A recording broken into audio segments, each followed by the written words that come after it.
This episode is provided by Thomas Allgeier and Frinnis, based on the most relevant LinkedIn posts about Flotte, to Branchentreff 2026. Frinnis is a B2B market research company that supports automotive suppliers with building feature-by-feature competitive intelligence that shows exactly how their product stacks up against the competition. You can find more info in the description. Yeah, so today we are diving deep into the massive trends that just came out of the Flotte, the Branchentreff 2026 event over in Düsseldorf. Right. And we're doing this completely by analyzing the raw, unfiltered LinkedIn posts from the mobility professionals who are actually walking the floor there. Exactly. It's the real ground level stuff. And honestly, reading through all these posts, there is just this undeniable overarching theme. The mobility industry has officially shifted. Oh, completely. The whole early electrification narrative, that's done. Right. The debate about whether fleets are going to transition to EVs is just over. Now, we are firmly in this era of execution-driven fleet management. It's all about the mechanics, right? Yeah, the literal how-to. How do you operationalize these vehicles? How do you manage the data? How do you build these ecosystem partnerships? Which is, it's a perfect place to start, right? How the industry is actually getting together to solve these exact problems. Because even the trade fair itself has fundamentally evolved. Oh, for sure. You look at the posts from Düsseldorf, and it's so clear that these events, they aren't just about wandering past shiny product showcases anymore. Right. They've turned into these super high-energy working platforms. It's all about concrete deal-making now. Yeah, I actually saw this fascinating post from Sven Weissman about this. He was highlighting the incredible success of this format they ran called fleet dating. Fleet dating? Oh, that's clever. Yeah, and the demand for it was just off the charts. It's the structured, targeted business matchmaking system. Oh, I see. So it's not just random networking. Exactly. Pre-qualified buyers and sellers are paired up for these really focused, high-value conversations. And Sven noted that the demand for these, measurable outcomes was so high that they're immediately expanding the format to Leipzig, Berlin, and Vienna. Wow, so they're rolling it out everywhere. It makes sense, right? People aren't flying to Düsseldorf just to browse. They're flying in to sign contracts. Exactly. But and I think this is the really compelling part. Despite all this hyper-structured, digital-first approach to fleet management, the human element is still completely irreplaceable. Yeah, Anna Pulsiner actually pointed this out. She noticed how conversations this year just completely bypassed the standard small talk. Oh, right. Straight to business. Yeah, exactly. She said professionals were diving straight into really deep, honest strategy discussions, openly talking about vulnerabilities in their supply chains and software integrations. Which takes trust, You can't just do that over an email. Roy Maleska posted about this too. She experienced the fair as a visitor this year instead of an exhibitor, and her takeaway was spot on. What did she say? She noted that just having the freedom to wander, to really feel the industry's pulse, run into people, and have those unplanned, deep discussions, it was invaluable. It's kind of a brilliant tension, though, isn't it? If you think about it, everything in fleet management is migrating to digital platforms. Right. Automated workflows, telematics, all of it. Exactly. So why is the physical need for an in-person gathering actually going up? Yeah, it's wild. Stefan Kraus and Patrick Plichthon both actually called the event a class reunion. A class reunion. That's perfect. Yeah. Because I really don't look at modern trade fairs like speed dating anymore. It's almost more like long-term relationship counseling. Long-term relationship counseling. That is a great way to put it. Right, because you have these incredibly complex digital tools, but you still need to, look your partner in the eye to figure out how you're actually going to make the integration work. And the exhibitors, they totally understand that psychology. When you're selling these invisible API integrations and complex backend software, you need a physical anchor to create some sort of emotional memory. Oh, definitely. Marcel Keim noted this huge shift toward experiential booths. He pointed out that a company called Drivio actually installed an entire tennis court right in the middle of the exhibition hall. Wait, a literal tennis court? That's amazing. Yeah. And then Ralph Schroers and Oliver Terhagen, they were both geeking out over a DeLorean parked on the floor, fully equipped with a flux capacitor. Okay, that's awesome. So nostalgia and brand emotion are still the tip of the spear for B2B networking. Exactly. You draw them in with the time machine, but then the second they sit down, the conversation pivots straight to data integration strategy. Yeah, and based on the posts, those conversations were almost entirely dominated by one massive subject, the operational reality of electric vehicles. Oh, for sure. The hardware on the floor was just stunning. Frank Sheeran and Neil Shazala were praising the new Volvo EX60. Yeah, and Jan Greendeman was highlighting the Polestar 5. We also saw some new B2B market entrants making a really major push. Right. Michael Mandery and Daniel Tessick were presenting Omoda and Jayco. Exactly. So the hardware is clearly ready. There's no doubt there. But introducing completely new vehicle brands into an existing fleet, I mean, especially European fleets that are suddenly integrating new Chinese OEM software stacks, it creates this immediate operational friction. Because you're dealing with different data protocols, right? Different charging curves, totally different maintenance networks. Exactly. And that friction is exactly why the tone of the industry has shifted so dramatically.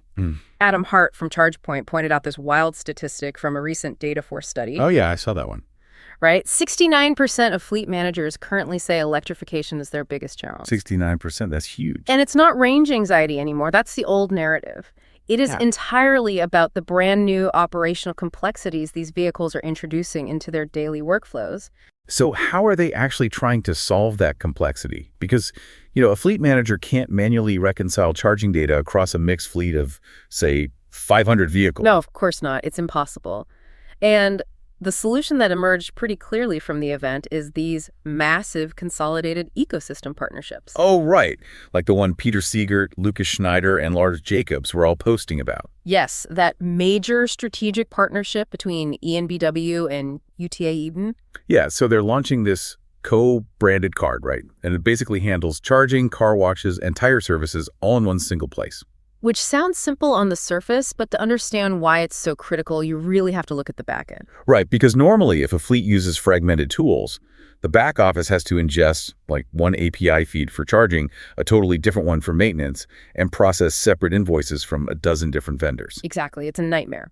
But this partnership consolidates all those billing layers, so the data feed is totally unified before it ever even hits the fleet manager's desk. Which is a lifesaver. Right. But that consolidation, it really has to extend all the way into the driver's home, too. Alexander Schmidt was noting that home charging is transitioning from, a nice-to-have perk to a strategic necessity. Yeah, because if the vehicle is parked at an employee's house overnight, it absolutely needs to be utilizing that downtime to charge. But reimbursing an employee for the specific kilowatt hours they use at home, that is an accounting nightmare. Oh, totally. Because you have to separate the vehicle's energy consumption from the home's regular electricity use, right? Yeah. Otherwise, it's not tax compliant. Exactly. And Dr. Robert Lasowski from HeyCharge introduced a solution at the event for exactly this, called the Magic Box. Oh, the Magic Box. I read about this. It's a retrofit adapter that plugs into any existing just standard dumb wall box, right? Precisely. So instead of requiring a company to hire an electrician, rip out the driver's existing home infrastructure, and install this brand new, super expensive internet-connected smart charger, you just use the Magic Box. Right. It just sits right between the wall box and the car. Yeah, and it intercepts the telemetry data. So it reads exactly how much power flowed into that specific vehicle's battery and then automatically routes that data directly to the company's payroll software. Okay, I have to challenge the feasibility here a little bit, though. Okay, go for it. Are we actually simplifying the transition for the user, or are we just piling on this massive back-end complexity and basically just hoping the driver doesn't notice? What do you mean? It's like trying to make a swan look graceful on the water. Okay. Right? But underneath, his legs are just paddling furiously. Think about the IT implications. We are asking a retrofit adapter to intercept data, bypass home networks, and inject tax-compliant figures directly into corporate payroll systems. Yeah, that is a lot of moving parts. Right. If one API breaks, the employee just doesn't get paid for their electricity. Well, you're identifying the exact vulnerability the whole industry is wrestling with right now. The goal is absolutely to hide the complexity from the driver. They just plug in and get reimbursed. But the fleet manager is carrying the entire burden of making sure those systems actually talk to each other. Exactly. And if you think passenger fleets are dealing with integration headaches, Hall 5 at the event really showed that the true heavy lifting, literally, is happening in the commercial sector. They're facing challenges on a totally different scale. Oh man, Christoph Weed made this incredibly clear in his Monday Impulse post. He stated that the ELCV, the Electric Light Commercial Vehicle Transformation, is just complete. Yeah, it's done. We saw purpose-built electric vans from Maxus, which Patrick Reimers highlighted, and Kia, which Manuel Weber was posting about. And these aren't just retrofitted passenger cars anymore. No, not at all. These are highly specialized tools designed specifically for urban logistics and trades. The conversation there is no longer about range anxiety. It's entirely about total cost of ownership. TCO is king. Right.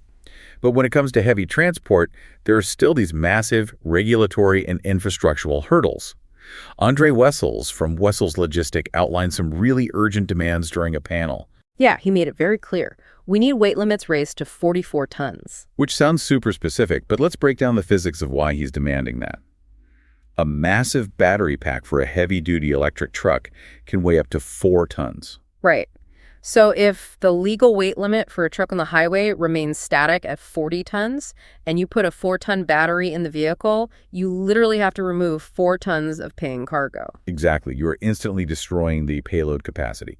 And when you do that, the entire business case for the logistics company just collapses. The hardware is fundamentally incompatible with the existing regulations. It's crazy.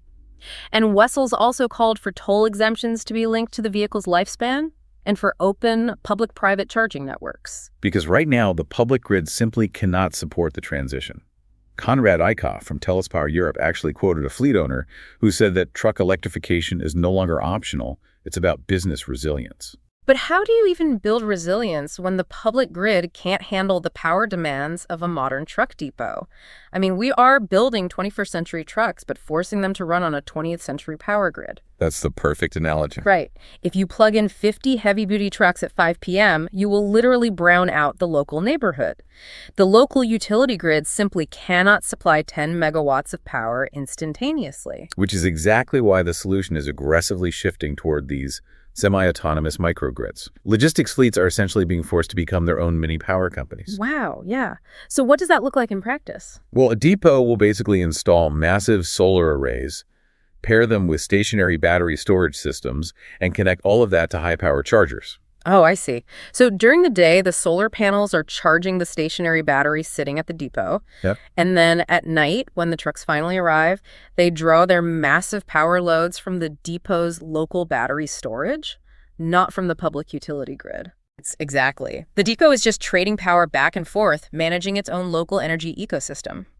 But here's the catch. To manage a fleet that now acts like a mobile energy asset trading power with a microgrid, your standard fleet management software is completely useless. Oh, the era of the spreadsheet is incredibly dead. Very dead. Managing a modern fleet today, I mean, it's much closer to running a high-frequency trading desk. Oh, that's a good point. Real-time data flow dictates your profit and loss margins by the second now. If you don't have instantaneous data on your vehicles, your grid capacity, and your maintenance schedules, you just lose the margin. Which brings us perfectly to the final major theme from Flotte 2026. The sheer volume of vehicle data has pushed the industry way, way past standard telematics. Yeah, Leonard Kuhn made a great observation about this. He pointed out that telematics is no longer about just having a dashboard with dots on a map. Right, it's not just, where's my truck? Exactly. It's about deep data aggregation and actually using AI to autonomously execute manual workflows. Mark Warnicki from Mint Software unveiled a massive release at the event regarding this. They introduced an AI phone assistant and a native integration with the AI agent Claude. Wait, native integration with Claude? That's huge. Yeah, they're using the large language model to handle claims management, document review, and fraud prevention entirely autonomously. That is wild. The way this works mechanically is just fascinating. The AI doesn't just, read the text of a driver's damage report. It actually interfaces with the vehicle's telematics. Oh, so it's pulling in the actual speed and impact force data from the crash? Yes. And then it cross-references that hard telemetry against the driver's submitted written report. It then checks the repair shop's invoice against standard industry labor rates. Wow. If it detects an anomaly, it flags it for fraud. Yeah. If everything aligns perfectly, it just processes the claim autonomously. Okay, that is incredible. But, and here's my question for you, are fleet managers truly comfortable handing the keys over to a black box AI like that? Well, that's the debate, isn't it? Yeah, I mean, we've gone from simply reading the ingredients on a box to having an AI master chef cook the entire meal for us. When an algorithm denies a damage claim or reroutes a delivery truck based on like a microgrid power fluctuation, you can't ask it why in a way that satisfies a disgruntled driver or an angry client. Yeah, it's a huge risk. The efficiency gains are massive, obviously, but you do lose the transparency of human logic. Is there a risk that fleet managers become too reliant on the algorithm and just lose their intuitive grasp of their own operations? Exactly. But the counter-argument is that the scale of data, makes manual human review literally impossible now. And it's not just administrative data we're talking about, it's physical safety. Right. Christian Brugger from Move Connected noted this huge shift in the safety conversation. Yeah, it used to be just about installing dash cams so you could reactively review the footage of an accident after it happened. Right, but now the focus is entirely on how drivers and managers actually act on predictive data in their daily operations to proactively change driving behavior before the accident even happens. And it all comes back to the source of that data. Daniel Worthman from Stellantis reinforced this. He said that OEM vehicle data is becoming the ultimate strategic factor for TCO management. For clarity, for anyone listening, OEM data means pulling telemetry straight from the original equipment manufacturer's internal vehicle computers. Right, so getting the battery health, the tire pressure, the motor efficiency directly from the source. Yeah, without needing some third-party dongle plugged into the dashboard. Exactly. And Worthman's point was that if you don't have uncorrupted, real-time access to accurate OEM data, controlling costs in a mixed fleet of EV and IC vehicles is literally impossible. The algorithms need perfect data to actually optimize the fleet. It's a lot to process. I Yeah. mean, we spent this entire deep dive discussing how technology, AI integrations, microgrids, and automated data workflows are basically subsuming every single aspect of fleet operations. Yeah, it's taking over everything. Yet almost every post we analyzed from Flotte 2026 emphasized that human in-person networking, emotional connection, and trust are more vital than ever. Which leaves you with a really critical, almost philosophical question to ponder.